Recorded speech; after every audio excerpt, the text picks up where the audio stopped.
update on Santorini, Greece. What is going on with all the earthquakes? Since January 25th of this year, they've had over 20,000 earthquakes on Santorini. These are earthquakes that they can actually feel. Before I tell you about the current tourist situation and what's happening on the ground, let me give you a little bit of background about Santorini. One of the largest volcanic eruptions ever in the world happened in 1600 BC, and it was Santorini Island. Before then, Santorini was one large island. Now, if you visit, you'll see one crescent-shaped island with a caldera, which is an open area full of water in the middle, and then a small island in front of it. There's actually still two dormant volcanoes in Santorini. One is in the middle of that caldera, which was the original one that blew up in 1600, and one is across on that little island strip. Today, as a tourist, you can still go over there and hike up to the top of that volcano and see the steam coming up, and you can swim in the water right in front of that little island where it's very warm due to the volcanic activity underneath.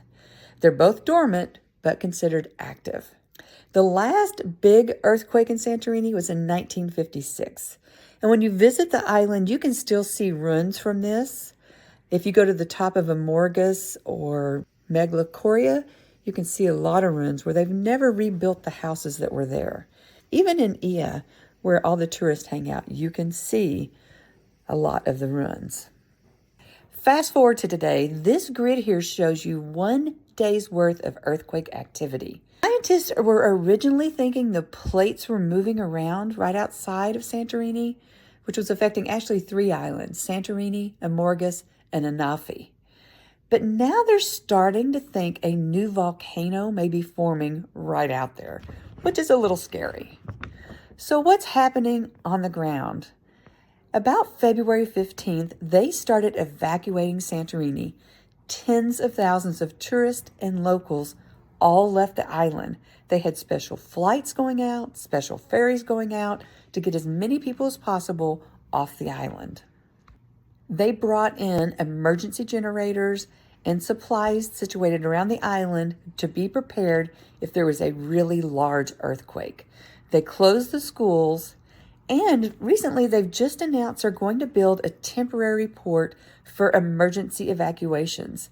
If you've been to the island, the port that you come in on a ferry right now is down a very steep hill with a windy road that they're afraid will have a landslide or a rock slide if there was a large earthquake. So they're going to have an emergency evacuation port.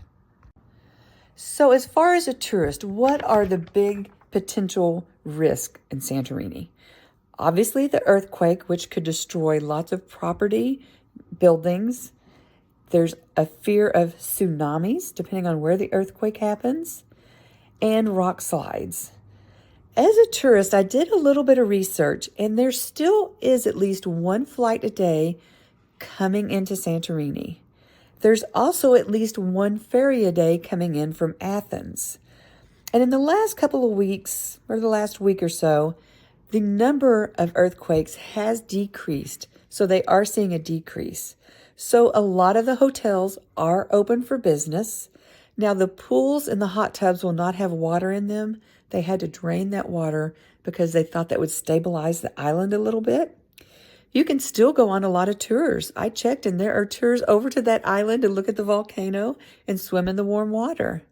Also, Santos Winery is open for business, and it sits way up on top of the hill with a beautiful view of the sunset while you're trying their fabulous wine.